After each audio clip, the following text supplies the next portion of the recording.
E a terceira lição que eu aprendo aqui é que entrar pela porta estreita é uma questão de escolha. Mas entrar pela porta larga, até quem não quer, entra por ela. A porta larga é a porta que a multidão entra. Eu não sei se você já andou no meio de uma multidão de pessoas, em algum show, alguma apresentação. Mas quando você está no meio de uma multidão, amado, você vai até para onde você não quer. Porque tem pessoa do seu lado, tem pessoa do outro, tem pessoa atrás, tem pessoa na frente. Então a multidão vai indo e você vai indo junto. Então quem segue a multidão, ele vai acabar entrando pela porta larga, pelo caminho largo, até sem querer. Porque ele está indo pela multidão.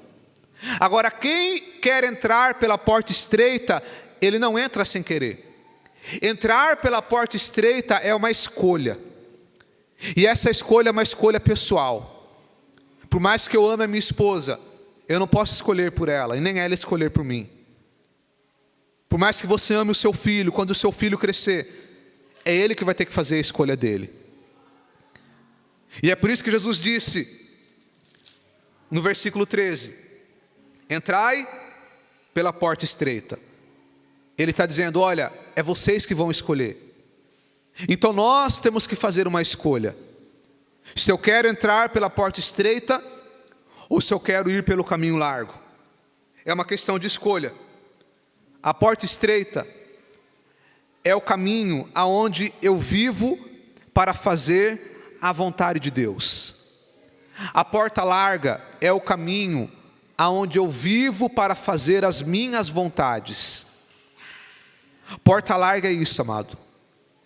Quando nós observamos o Evangelho, nós aprendemos isso. Entrar pela porta larga e pelo caminho largo, preste atenção aqui, é quando você vive para fazer a sua própria vontade. Eu faço o que meu coração quer fazer. Uma vida hedonista. O que é o hedonismo? É um estilo de vida onde o objetivo principal é o seu próprio prazer. Quem tem uma vida hedonista, vive naquele princípio que as pessoas falam, sabe aquela frase? Viva a sua vida, porque nós só vivemos uma vez, então curta a vida mesmo. Essa frase é mentirosa e é diabólica, porque a gente não vive a vida uma vez. Essa vida aqui, ela não é o fim. Quando você morre, não é o fim. Quando nós morremos, é apenas um começo, porque após a morte tem toda uma eternidade. E essa eternidade, ela pode ser com Deus ou sem Deus. Então nós temos que fazer uma escolha. Aquele que vive uma vida de prazer, fazendo as suas próprias vontades, andando pelo caminho largo, pela porta larga, vivendo a vida como se a vida fosse um fim em si mesmo, quando acabar a vida, ele vai ter uma surpresa negativa. Porque Jesus disse que quem entra pela porta larga e pelo caminho largo, vai levar essa pessoa à perdição. Mas quando você entende que essa vida aqui não é o fim em si mesmo, mas ela é apenas uma passagem, quando você entende que nós somos peregrinos neste mundo, que a nossa terra não é aqui, e por esse motivo o nosso objetivo maior não é aqui, o nosso alvo é Cristo, o nosso alvo é a vida eterna. Quando nós entendemos isso, que isso é a única coisa que importa, amado, é a eternidade, então eu vou viver a minha vida preparando para a vida eterna. Ontem nós vimos um atentado a um candidato à presidência dos Estados Unidos. Possivelmente, pelas pesquisas, ele vai ser eleito. A grande questão é, as pessoas anseiam pela glória do mundo, pelo poder do mundo. Ou seja, se ele for eleito, ele será então, entre aspas, um dos homens mais poderosos do mundo. É um homem bilionário. Só que tem uma coisa, o tiro pegou na orelha dele. Se pega na cabeça, tinha morrido. E aí sabe o que acontece, amado? Se caso ele tivesse falecido, o dinheiro dele ia ficar tudo aqui. O poder que ele tanto almeja, ia ficar tudo aqui. A posição que ele teoricamente vai ter, vai ficar tudo aqui. Por quê? Porque as coisas deste mundo, elas são passageiras. E é por isso que nós temos que entrar pela porta estreita. É por isso que nós temos que viver uma vida agradável diante de Deus. Nós não temos que viver para fazer a nossa própria vontade, mas nós temos que viver para fazer a vontade de Deus. Mateus capítulo 16, para finalizar, versículo 24.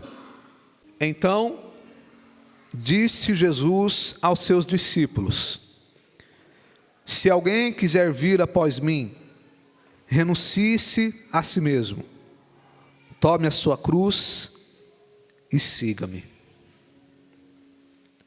Somente até aí. Se alguém quiser vir após mim, negue-se a si mesmo, tome a sua cruz e siga-me. Perceba aqui que Jesus ele deixa bem claro que seguir a Jesus é uma escolha pessoal. Ele fala: se alguém quiser, é você que decide. Se alguém quiser, o caminho é esse, é estreito. Negue-se a si mesmo. Negar a si mesmo é negar a nossa própria vontade, é negar as nossas paixões, é negar aquilo que eu quero fazer. Como uma vez, eu lembro que ia ter rodeio aqui em Itu, e aí tinha lá um grupo de jovens, e eles dizendo que iriam para o rodeio, ver um show secular. Cibele, essas pessoas a Cibele conhece. E aí, eu falei: viu, mas o rodeio não é lugar de crente, você vai lá fazer o quê? Não é um lugar para cristão. E aí aqueles jovens: não, mas não adianta nada eu não ir e ficar com vontade. Então, já que eu estou com vontade, eu vou. Eu falei: não, ter vontade e não ir, Gustavo, é isso que é servir a Deus. Isso é cristianismo. Você ter vontade de fazer uma coisa e não fazer, é justamente o cumprimento do que Jesus falou: se alguém quiser vir após mim, negue-se a si mesmo. É isso daí, ó. Deus, eu quero ir para o rodeio, Senhor, vê lá Zezé de Camargo, mas eu não vou, porque eu sei que lá não é o meu lugar. Isso daí é servir a Jesus. É negar a sua vontade, é você querer fazer uma coisa, mas você falar: eu quero fazer isso, mas eu sei que não é a vontade de Deus, então eu não vou fazer. Isso daí é a porta estreita, amado. A porta estreita não permite bagagem. Você tem que entrar sem nada, você tem que entrar vazio. A sua vontade, as suas paixões, o seu orgulho, os seus desejos, o seu querer ficou para trás. A partir de agora, você vive para Deus. Não estou dizendo que você nunca vai errar, que você nunca vai pecar, mas eu estou dizendo que o pecado não é o seu estilo de vida. O seu estilo de vida é agradar a Deus, ainda que em algum momento você possa errar, mas o seu objetivo principal é o caminho estreito. Então, amado, entrar pela porta estreita é uma questão de escolha, e é uma questão de renunciar à minha vontade para fazer a vontade de Deus.